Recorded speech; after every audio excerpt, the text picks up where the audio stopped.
So finals is almost done. I have 2 more finals, but they're very, very easy. They're like writing assignments. So technically fall break has started if we think about it really hard and technical. So I'm going to start my end of the year reading vlog. I think I did one of these last year, but I think I titled it like I was trying to like catch up on my TBR. Honestly, I don't really need to catch up on anything, which is very surprising. I'm currently reading 2. I'm about to finish those 2. That puts me at 29. So I technically only need to read 1 more book to like finish my Goodreads challenge. But I kind of want to aim for 5 books so I can get 35. That's my plan for this vlog. Just read at the end of the year and finish out my TBR that I have for the year. What I'm currently reading now is Part of Your World by Abby Jimenez. This is the first book in the Part of Your World series, interconnected series, but I read it backwards. I read Just for the Summer, then Yours Truly, and now I'm reading Part of Your World. I didn't know it was a part of a series until I finished Just for the Summer. Oops. Here we are now. So I'm reading it on my iPad and I am 60% in. It's good. And I think I might like this better than Yours Truly. There's like nothing wrong with it. No notes. We need a Daniel. I need a Daniel. I love the community. I love how everyone comes together to help each other in times of need. I think that Alexis is a very interesting character. I like how she has this kind of duel inside of her. She can't bring Daniel into her family because they won't accept him. They won't accept him. She also has Neil, the chief of surgery, and her abusive, manipulative, disgusting, degenerate boyfriend living with her because he's a piece of shit. We have her father, who's an even more piece of shit. I really just want to know. I want to ask Alexis's father, do you want to get with Neil on the low? Because why are you putting him over your daughter's needs? Alexis even said she wishes that Neil was her dad's son instead of her being her dad's daughter. And I'm like, girl, I think it might be something more. I think that Alexis's dad might be infatuated with Neil. Girl, that's crazy. The way he's talking to his daughter and then talking to Neil, practically a stranger. This is your blood. I guess blood's not thicker than water. I don't know whatever the saying is. I guess it's that's crazy. And then also Daniel's mom. Oh, bro. Oh my god. Such useless garbage emerging from this book. I'm mad for everyone. I just wish that Alexis and Daniel can live in peace. Truly, honestly. So yeah, but I really like it. It's just so much fun to read about, and it's like genuine forbidden. I like it's forbidden, but it just feels mature. It feels adult. It's so right. The ratio between like the romance and then the spice, which is very minimal, and then just like the character building and just building the world as well, it's amazing. I love it. I highly recommend. I'm not even done with the book. It's looking like 5, but I'm not gonna push my limits. I will get back to you guys when either I'm done or something crazy happens where I feel like I have to tell you. So hey guys, so finals is officially over. I took my last final a few hours ago, and now I'm here, I'm relaxed, I'm a new person, I can be a human again, actually. I'm so excited to be able to go to sleep at a normal time and not worry about studying and memorizing stuff. And yeah, but I'm pretty far into it. I'm also exhausted for some reason. What's going on? I'm over 300 pages, but let me give you a percentage. 71% in. Wow. So I feel like I can finish it. I only have about 100 pages left. I think I can do it, but I just told y'all I'm exhausted. So we'll see how far I get, but if not tonight, definitely tomorrow I'll be able to finish it. But how am I feeling? So non-spoiler, I'm continuing to like it. I like that their problems are actually problems. What I mean by that is it's not some like trivial like, oh, this could be solved with a conversation. No, like this is legitimate obstacles in their way of them being together, right? So I'm enjoying how they're figuring that out. I'm also a little scared because I'm like, y'all gotta figure this out because y'all gotta be together. So I don't know who has to do what. I don't know what's gonna do what. I don't know XYZ. M plus X equals B. I don't know. But we gotta figure something out, and it gotta be quick. Spoiler, I think just the fact that her parents suck. This life she's living is so suffocating. I feel so bad for her. I don't know if I said this in the beginning. if I did, girl, take this out. Yeah, I just feel so bad for her. And like the situation she's in with her parents, and it's just so gross. She has to sacrifice so much of herself and her happiness to make her parents happy. More so her father. And I think generally, like, he has failed as a parent. If your child can't come to you and be honest with you and tell you, hey, like, this is who I like, this is who I'm in love with, this is what I want to do with my life, and if you're not supportive of your child, why have children? Like, genuinely, you should not have kids if you intend on like controlling them, being upset with them when they don't follow what you want to do. When you have a child, you are birthing another human being. You're giving life to a new being. They're going to be their own separate entity from you. They're not going to be a carbon copy of you. If you want a clone, girl, I don't know what to tell you. Go to the lab and figure that out. Otherwise, zip, put it in your pocket, lock it. Thank you. A little gripe I have, and then I'm gonna go away. I don't like that Alexis is still being all mysterious with Daniel. She's going to him being like, hey, this is why I don't see a future with us. But can you explain that to him? Like, why don't you see a future? Can you tell him that you're living with Neil, your ex-boyfriend, your abuser? Can you tell him that your parents are crazy and controlling and like you have to be at the hospital? I feel like he understands it, but I don't think he like gets the gravity of the situation. I don't know. We gotta be frank. We gotta lay it out on the table. So that's the only thing that I don't like. Everything else is pristine. I'm gonna continue reading. Hopefully they figure something out. And I'll update you guys.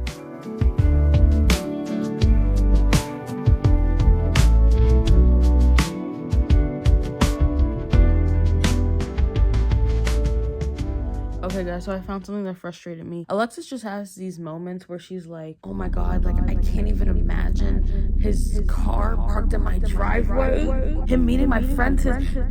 How is he gonna talk to my friend's husband? My dad's not gonna accept him. Oh my god, he's so poor. How is he gonna fit into my lifestyle? Like, this is weird. This is really weird. I understand what she means by like her dad's not going to accept him because her dad wants her to be with someone who's like a doctor, prestigious, basically has something to offer.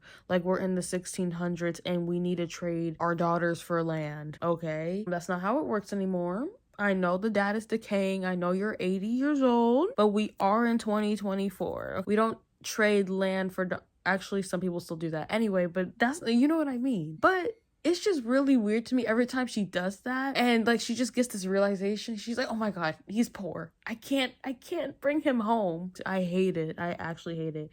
And now everything just blew up because we're in the third act conflict. I think we'll see where this goes, but yeah, we're talking about everything in this book: class, financial status, fame, abuse, love, hate, parent struggles, family struggles. Everything's in this book. Oh, career struggles, mental health. Abby, what didn't you put into this book? But I'll let you guys know. I might finish it today. I have like a little less than 70 pages left. Let's see. Oh, brother, this guy stinks!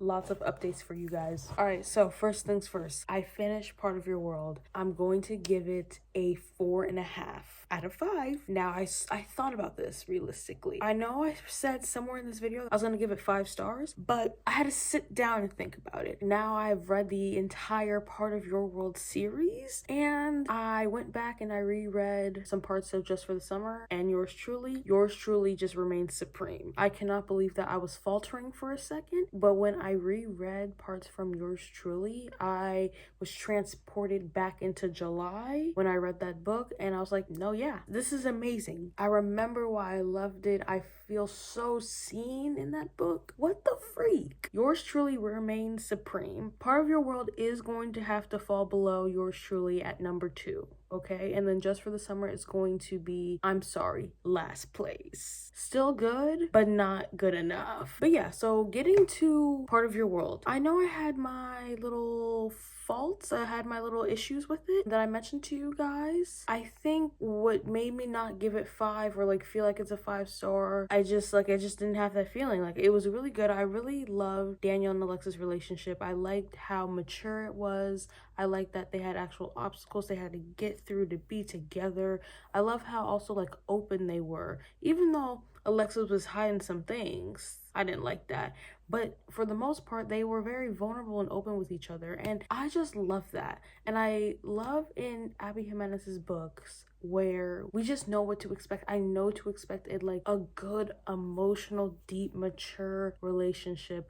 And that's what I got. And it was fun. It was fun, but it was also just so serious because I just felt for Alexis and like her experience with her parents. Not saying I relate to that, but I'm just saying I feel empathy for her, and I just feel so bad that that's her situation. And I just really wanted her to wake up and slap her dad and her mom, because who are you talking to? Like, this is a grown woman. She could pay her bills, and who are you to try and control her? That's weird to me. And I'm glad that Daniel came into her life and basically just showed her how to be a human, how to be an individual, even apart from just like loving her, like showing her how to like fix a dishwasher or whatever she did, fix a sink or something. And yeah, we just got so much representation with Part of Your World, and I think it was a really good start to a series, even though I did read it last. But I still think if I would have read it first, that okay, this is building a matriarch, and I understand, I get it, but that's what I feel about that. And then I read The Situationship by Abby Jimenez because I was just like, why not? So this is how Maddie and Doug met. Maddie is Just for the Summer Emma's best friend, and Doug is Daniel's best friend. The worlds are colliding. What I also found fascinating was after I finished Part of Your World, I read The Situationship and things started making sense. And then I read Just for the Summer and I was just like, wow, okay, now I know who Daniel is. I know who Alexis is. I was just like, girl, oh my god, like I should have read it the way I should have read it. Like, why are you reading it 3, 2, 1, 1, 2, 3? What the freak? Situationship, I'm going to give, I think I gave it 3 stars, and it was literally like 20 pages about how Maddie and Doug met. It was cute. And then the last book I have that I finished, we have The Second Coming. I analyzed this for an essay for class. I said it in my review. I have little to no feelings about this book. Did it for class. But now, new book. And I kind of want it to be a physical book because I've been reading a lot of digital books. So these are books for my TBR. Let's see which one I choose. So first one I have, If These Wings Could Fly. This is just about a girl. She's in high school. She's about to go off to college, but she's in this abusive family and she doesn't want to leave her sisters behind because that means that her sisters would have to deal with the abusive father. And then she also meets this guy named Liam, who I guess is going to do something. Probably like a coming of age story, or we can do like a fantasy, and I could finish off the World of Narrow series if I read Saint by Adrienne Young. I'm really pointing towards this because I already am like a few chapters into it and I just stopped reading it. So I'm kind of leaning towards this. We'll see. I'll probably have updates for you tomorrow morning. I was surprised I fell asleep. Also, why do I look like that? I look scary. I feel like I still look scary. Nonetheless, I'm here. I'm going to read Saint. I need something different. I haven't read a fantasy, I think, since Destroy the Day back in July. Grower in December. I'm gonna read Saint. Y'all, I took off the jacket. Look how beautiful this book is. What does that say? A world poised on the tip of a knife. This book is so beautiful and compact. I love it. And then look inside. Anything by Adrienne Young is going to be a work of art. Saint is basically Fable's dad, and this is kind of his backstory with her mom as well. And I'm excited to know more about him. We kind of don't really see him in Fable. Kind of ups the ante, ups this mysterious vibe. So now we have to see him in Saint, so I'm excited to do that. I'm going to read, and I'm going to get back to you guys. I'm actually going to read this time, though. Don't fall asleep.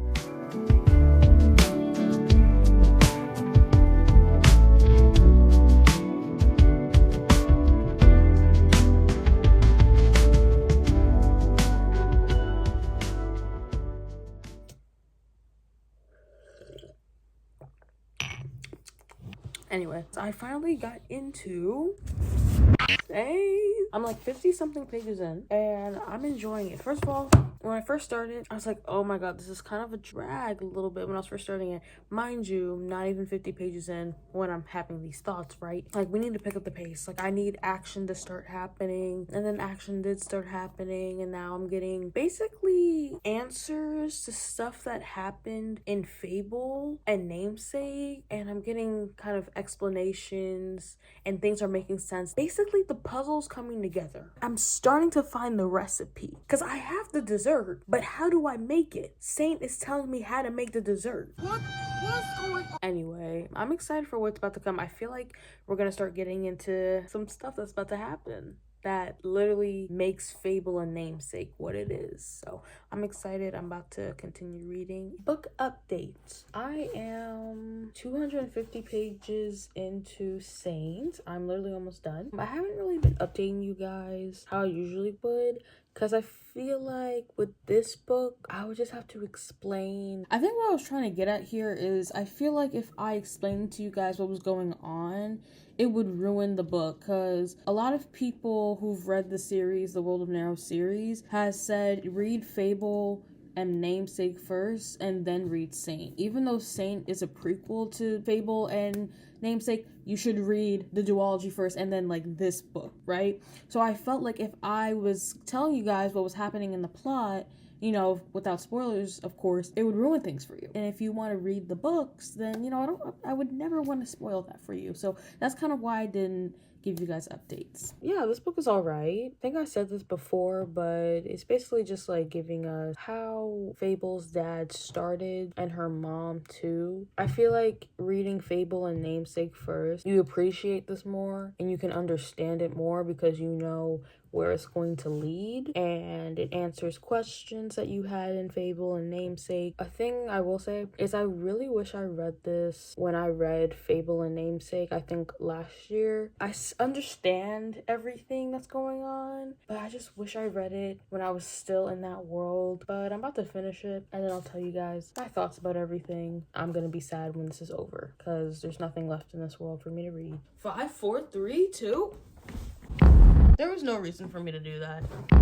Hey guys, so I have updates. I finished Saint. Oh, let me get the dust jacket. So I finished Saint. I think I'm gonna give it 4 stars. Maybe. If it changes, it changes. But if it changes, it'll go like 4 stars and above. I enjoyed this book. It was a little slow in the beginning. There were some action scenes in here. I did appreciate that. A lot of nautical stuff, which I always love that. That's one of the main reasons why I have continued reading the series, and Adrian Young's description of the sea and the ships and just like what being a dredger's like, what basically the lives that these people are living are like. And I really like all of her descriptions and everything. Reason why a lot of people wanted her to write this book is because Saint and Isotl, their relationship is I don't know, it's like a big thing. It's very important in the duology, and I was excited to see that. And we kind of just saw the beginning of all of that and not really like how they were when they were in the relationship. We only saw that towards the end of the book, and I really want to see it more. So instead of being like, I wish we saw it in this book, I would really like a novella or maybe like another novel like this one that kind of takes us through the like entire journey, like the rest of the journey between Saint, Isotl, and also Clove. I really love the trio that they have going on. It's like brother and sister between Isotl and Clove, and then Saint and Clove are like brothers, and then Saint and Isotl, of course, are like mom and dad. They're that couple. I love them so much, and I love the dynamic between everyone. And yeah, it was an enjoyable read. I love getting back into this universe, and I hope she does something else with these 3. I would really like to see that. But yeah, that's unfortunately the end to this series. I read all the books. I don't really want to say anything else because I don't want to spoil anything. If you guys want to read it, I want you guys to be able to read it and like not be like, oh, this stupid dumb idiot spoiled something. So yeah, but now I'm reading another book on my tablet. It's Christmas Eve when I am filming this, so happy holidays. If you don't celebrate the holidays, happy new year. I hope the end of the year is great for you, and I hope the beginning is even better. But I decided to get into the spirit and try and read some Christmas books. I don't think I will ever read like a full Christmas novel, but I will read a novella. And I decided to read Under a Mistletoe series. It's this like series on Amazon, and Ali Hazelwood and a bunch of like other romance authors are in it. And I picked 2 books from that series. Merriment and Mayhem I'm reading right now, and it's kind of like a firefighter romance, and I love a firefighter romance. I remember when I read, oh my god, what is that book called? I read another firefighter romance like 2 or 3 years ago. I read a firefighter romance, and it was so good. So I was like, oh yeah, I'm reading that first. So I'm reading that now, and it's very rom-com-y, very like hijinks and stuff going wrong. And this guy, I think his name is Griffin, he is like goofy as freak. So if you like a golden retriever, goofy, tall man, you'd probably like this book or that novella. And then I'm also gonna read Ali Hazelwood's book because she's one of my favorite authors, and anything that Ali Hazelwood touches, I'm quite frankly going to read it. So yeah, I'm gonna read hers. I don't really know what that's about, but I'll let you guys know after I finish the firefighter one. I think I'm 50% into it, so I'm about to finish it. It's literally only like 50 pages, so yeah, I'll let you guys know when I finish it. Hey guys, so I thought I would close out this video. Is it 2 in the morning?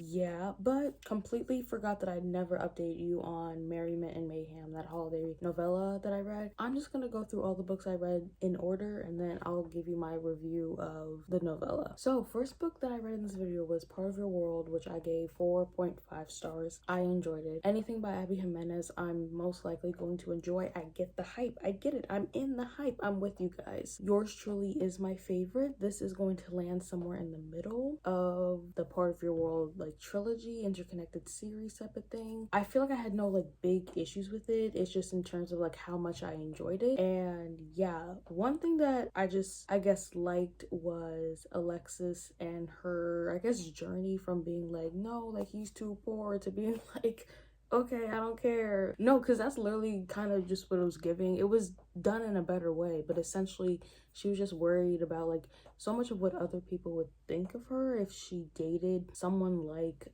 Daniel. And I'm literally like, thank God, sort of getting on my knees thanking someone that she finally got a grip, and I was like, you know what, freak whatever anyone else thinks about me, I'm gonna do what makes me happy. Because we literally saw in real time how she put off something that was making her happy and how detrimental the effect was. Like, girl was depressed. She had a hard time functioning. That's not good. So I'm glad that we got to see it. I'm glad I read the story. It was really good. And yeah, all the other elements that I listed before. And then right after, I read The Situationship, which is also a novella about how Maddie and Doug met. And we meet Doug in Part of Your World, and then we meet Maddie in Just for the Summer, and they get together in Just for the Summer. And then this is how they met, I'm pretty sure. But I gave this 3 stars. It was like, okay, it was literally, I think, like 20 pages. So yeah, I finished out that little interconnected series, and then I finally finished The Second Coming. I gave this 2 stars. I had to like analyze this for a presentation that I was doing. I said this in my review on Goodreads, I have no thoughts towards this book. I couldn't conjure up anything to tell you about this book, but yeah. Then for actually some more fun things, moving away from that, Saint by Adrienne Young, 4 stars. I have finished this series. It was amazing. Honestly, the series I would give 5 stars. You should really try it. It's young adult fantasy, and particularly this book, this is the prequel to Fable and her journey. And if you know, because most of us, we read Fable and Namesake before we read Saint, and honestly I think that's the way to go, because then you can read Saint and be like, oh, that's what that meant, oh, this is what this means. There is a relationship in Fable that is like so important, and then you have Saint, which is in Fable, and he's just like this, like such a mysterious character, and you want to know more about him. And then we finally got to know more about him, but even in this book, like, he still remains a little bit of a mystery. Like, I don't know, and that's okay. I feel like that's just how he is. Like, he's always like, I never know what this man's thinking. The only little thing about this book is I wish we got more Aisato and Saint. I love those two. Like, literally at the end where like she's diving and he's like, oh, I was about to come and get you, I was just like, girl, know what the fuck. Like, I almost started like actually eating the book. I actually almost started like gnawing on whatever was close to me because I couldn't contain it. This book is Satan Isotl, I love you. I need Miss Young to write some sort of novella where they're actually like in love in the relationship. I can't survive on the crumbs in like the last 2 chapters. And the last book I read was Merriment and Mayhem, which I gave 4 stars as well. This was just a quick little holiday novella. It was like a fighter type of thing. He was really goofy, like I said before, very like charismatic as well. The 2 leads were kind of very flirty towards each other. FMC was very much like a typical like rom-com lead where she's kind of like all over the place, quirky a little bit, and that kind of like laid into how they kept meeting up and stuff. Quick little novella, and it was really cute. But that's gonna be it. We read 5 books in this video. That's crazy. I hope you guys enjoyed this video. Thank you for reading with me. Thank you. We had such a great year. Thank you guys so much for watching my channel, watching all my different videos. I'm still watching when I literally go on months breaks. Yeah. School definitely takes over, but I still love making content. I still love reading and talking to you guys about it and doing commentaries and stuff like that. If there's anything you want to see from me, let me know. But I hope you guys have a great new year, and I'll see you guys in the next one.